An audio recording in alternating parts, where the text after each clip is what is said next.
નમસ્કાર વિદ્યાર્થી મિત્રો, શ્રી ગોપાલનંદજી વિદ્યા મંદિર ઓનલાઈન શિક્ષણમાં આપનું હાર્દિક સ્વાગત છે. આપ સૌ કુશળ હશો એવી કામના સાથે આપણે અગાઉના વિડીયોની અંદર પ્રકરણ 1 ભારત વસ્તી વૈવિધ્ય અને એ રાષ્ટ્રીય એકતા વિશે ભણી ગયા છીએ. હવે પછી આપણે નવું પ્રકરણ શરૂ કરવા જઈ રહ્યા છીએ. પ્રકરણ 2 ધોરણ 12 ભારતીય સંસ્કૃતિ અને સમુદાય.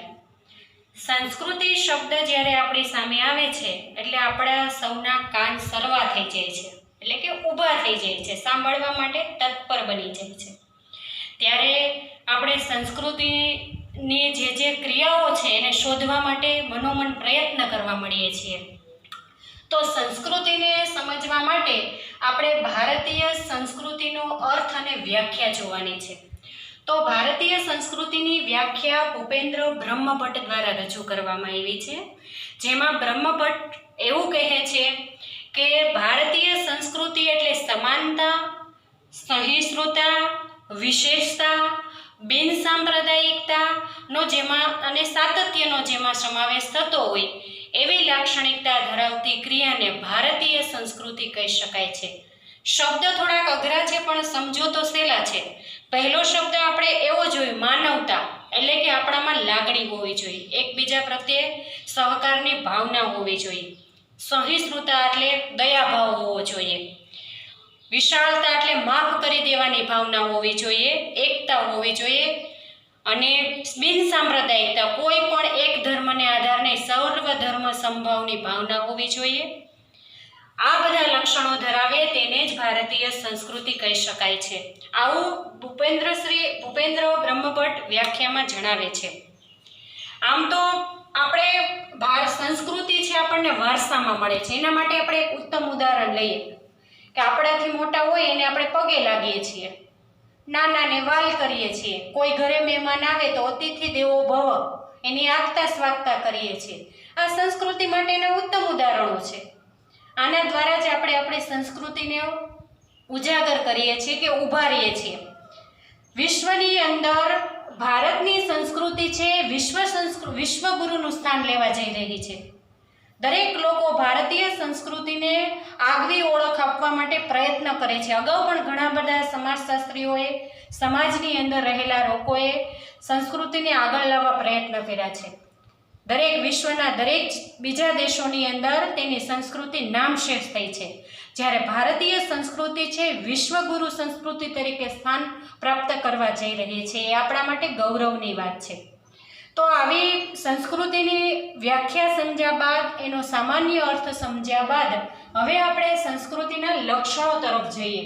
તો ભારતીય સંસ્કૃતિના મુખ્ય 6 લક્ષણો છે: સાતત્ય અને પરિવર્તન, વિવિધતા અને એકતા, બિનસાંપ્રદાયિક દ્રષ્ટિકોણ, વૈશ્વિક દ્રષ્ટિકોણ, ભૌતિકવાદી અને આધ્યાત્મકવાદી, વ્યક્તિને મહત્વ આપતી સંસ્કૃતિ.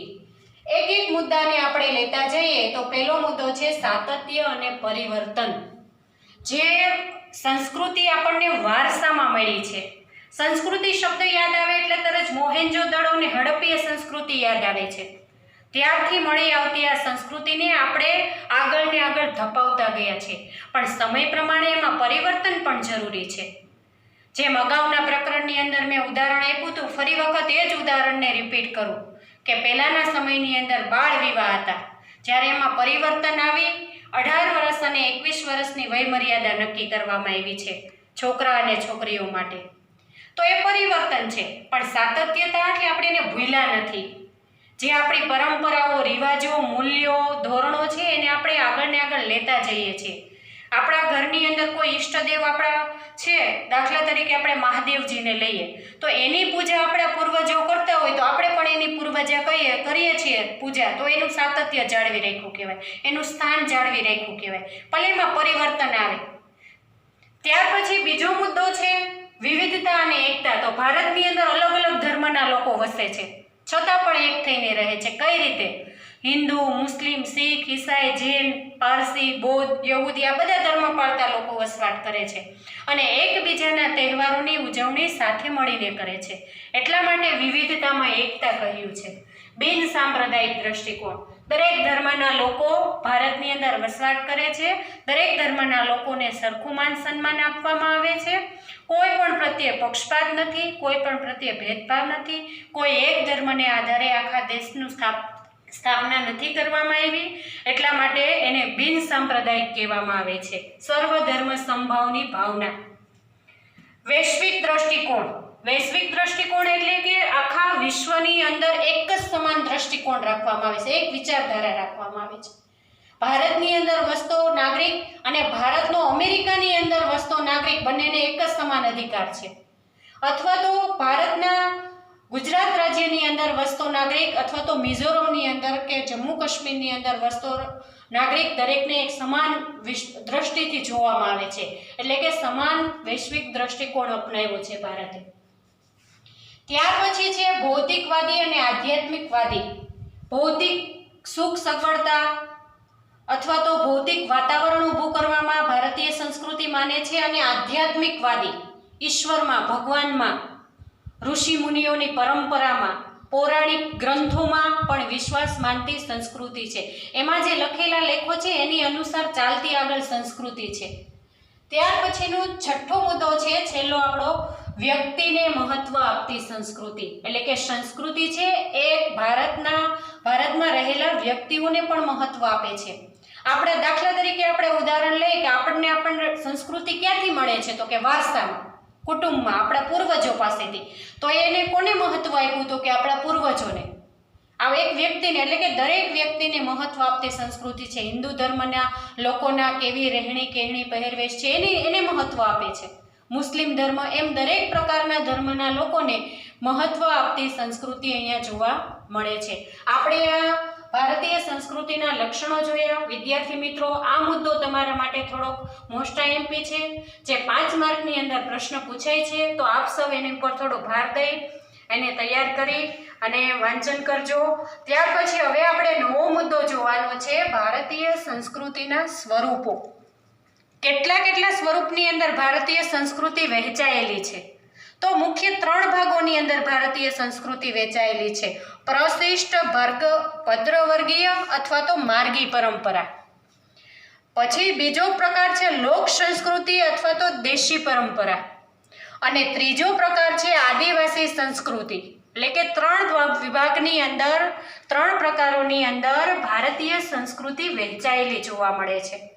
પહેલું આપણે જોઈએ તો કે પ્રશિષ્ટ ભદ્રવર્ગીય અથવા તો માર્ગી પરંપરાની અંદર શેનો સમાવેશ થાય છે, તો આ સંસ્કૃતિની અંદર ધર્મશાસ્ત્ર, અર્થશાસ્ત્ર, નીતિશાસ્ત્ર, જ્યોતિષશાસ્ત્ર, સંગીતશાસ્ત્ર, નાટ્યશાસ્ત્ર, આયુર્વેદ, વાસ્તુ અને શિલ્પી જેવા અનેક પ્રકારના વિષયોનો સમાવેશ છે એ માર્ગી પરંપરાની અંદર થતો જોવા મળે છે.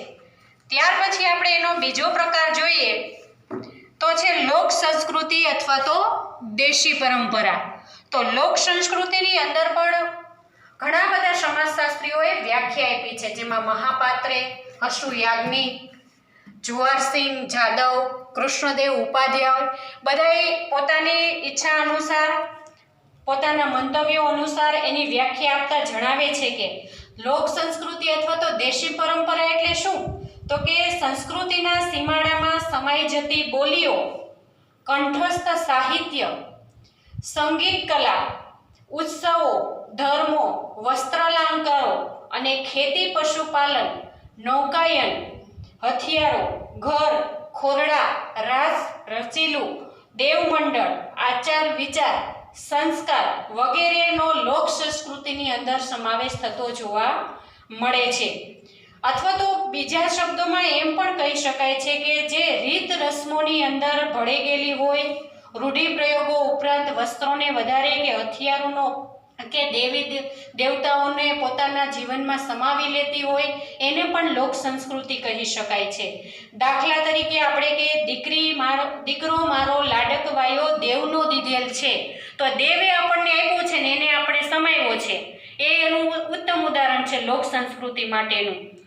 પછી ન બોલ્યામાં 9 ગુણ, અને ન બોલાય તો બોર પણ ન વેચાય. આ કહેવત પણ આપણી સંસ્કૃતિ અનુસાર છે કે કામ ધંધો રોજગાર કરવા માટે આપણે બોલવું પડે, સમાજના લોકો સાથે હરીફાઈ કરવી પડે છે. અને ક્યારેક એવી પરિસ્થિતિ પણ આવે છે કે ન બોલીએ તો પણ આપણને ફાયદો થતો જોવા મળે છે. આવી રીતે અલગ અલગ સમાજશાસ્ત્રીઓએ એમની લોક સંસ્કૃતિની અલગ અલગ વ્યાખ્યાઓ આપી છે. ત્યાર પછી હવે આપણે ત્રીજી જોવાની છે સંસ્કૃતિ, આદિવાસી સંસ્કૃતિ.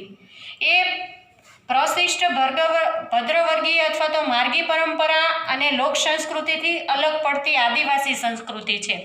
તો આદિવાસી સંસ્કૃતિની અંદર આદિવાસીઓની સંખ્યાનો ભારતની અંદર કયા વિસ્તારમાં નોંધપાત્ર વસવાટ જોવા મળે છે એને આધારે આ સંસ્કૃતિ જોવા મળે છે. આદિવાસી વસ્તીને ઓળખવા માટે મુખ્ય 4 લક્ષણો છે. આદિવાસી લોકોને ઓળખવા હોય તો કઈ રીતે ઓળખી શકે? તો કે કદમાં નાના હોય, એટલે કે એની હાઈટ નીચી હોય છે. વિવિધતા હોય છે. એનામાં વિવિધતા શું હોય છે? તો કે એનો પહેરવેશ જુદો હોય, એની બોલી જુદી હોય, એની ખાણીપીણી જુદી હોય. આવી વિવિધતા જોવા મળે છે. એક સરખા બધાના ચહેરા નથી જોવા મળતા. પછી છે વિશિષ્ટતા. એની વિશિષ્ટતા શું છે? તો કે એનો પહેરવેશ, એને ચહેરાનો રંગ, એની ચામડીનો રંગ, એની વિશિષ્ટતા છે. ત્યાર પછી છે સ્વાવલંબન, એટલે કે પોતા ઉપર જ નિર્ભર હોય છે.